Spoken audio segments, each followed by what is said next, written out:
প্রত্যেকটি ফেডারেশনে দুর্নীতি হয়েছে, প্রত্যেকটিরই আপনার শ্বেতপত্র আমরা চেষ্টা করছি যারা দুর্নীতি করেছে সেই বিষয়গুলি কালেক্ট করে সেটা জাতির সামনে প্রকাশ করা, এবং সেই প্রকাশে যদি সাকিব মাশরাফির নাম চলে আসে তাহলে তারাও আসলে স্পোর্টস থেকে বাদ পড়ে যাবে। বাট যদি তাদের নাম না আসে তাহলে আমরা এটা বিবেচনা করব যে তাদের দিয়ে কোনো বাংলাদেশের স্পোর্টসে কোনো উন্নয়ন করা যায় কিনা।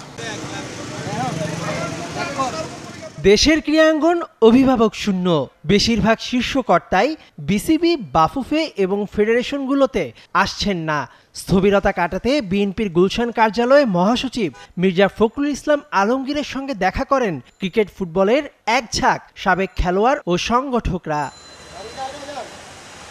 মিটিং শেষে সাবেক তারকা ফুটবলার ও বিএনপির ক্রীড়া সম্পাদক আমিনুল হককে বেশ কিছু রূপরেখা দেন সংগঠকরা।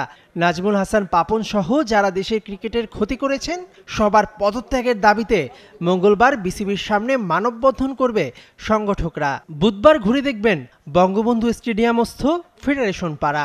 যতগুলি নির্বাচন হয়েছে সেই নির্বাচনগুলির প্রশাসনমূলক নির্বাচন হয়েছে এবং তারা একতরফা নির্বাচন করে এই বোর্ডে আছে, সেটাও একটা অন্যায় কাজ করেছে। কেন এখানে কারো পার্টিসিপেশন ছিল না। 3টি মিটিংয়ে পরপর অনুপস্থিত থাকলে তার এমনিই তার পরিচালক পদ থেকে সে অব্যাহতি পেয়ে যায়, অটোমেটিক পেয়ে যায়। যদি কেউ পদত্যাগ করেন এটা কিন্তু তার রাইটস, এটা নিয়ে কিন্তু কেউ কোনো বলতে পারবে না, এটা আমার ব্যক্তিগত ব্যাপার।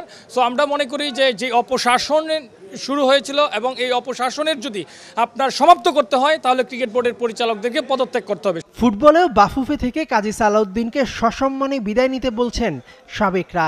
সঙ্গে অক্টোবরে বাফুফে নির্বাচনে যোগ্য সংগঠকদের দায়িত্বে দেখতে চান। ফুটবল ফেডারেশনগুলো সব দলীয়করণ করা হয়েছিল এবং দলীয় নেতৃত্ব ছিল, যার ফলেই শূন্যতার সৃষ্টি হয়েছে। আমাদের দিক নির্দেশনা দিবে আমাদের মহাসচিব এবং আমিনুর আছে, আমরা ওদের সাথে ডিসকাস করে, আমরা সালাম ভাই আছে, পরবর্তীতে আমরা একটা ইয়াতে যাব। আমরা একটা স্মারকলিপি দিব ফেডারেশনে যে আপনারা চলে যান এবং আগামী নির্বাচনে যাতে আপনারা আসতে পারবেন না। বাংলার ক্রীড়াঙ্গনে হট টপিক মাশরাফি আর সাকিবের ভবিষ্যৎ কি?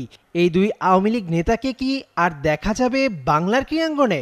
তদন্তেই হবে তাদের ভাগ্য নির্ধারণ। প্রত্যেকটি ফেডারেশনে দুর্নীতি হয়েছে, প্রত্যেকটিরই আপনার শ্বেতপত্র আমরা চেষ্টা করছি যারা দুর্নীতি করেছে সেই বিষয়গুলি কালেক্ট করে সেটা জাতির সামনে প্রকাশ করা, এবং সেই প্রকাশে যদি সাকিব মাশরাফির নাম চলে আসে তাহলে তারাও আসলে স্পোর্টস থেকে বাদ পড়ে যাবে। বাট যদি তাদের নাম না আসে তাহলে আমরা এটা বিবেচনা করব যে তাদের দিয়ে কোনো বাংলাদেশের স্পোর্টসে কোনো উন্নয়ন করা যায় কিনা।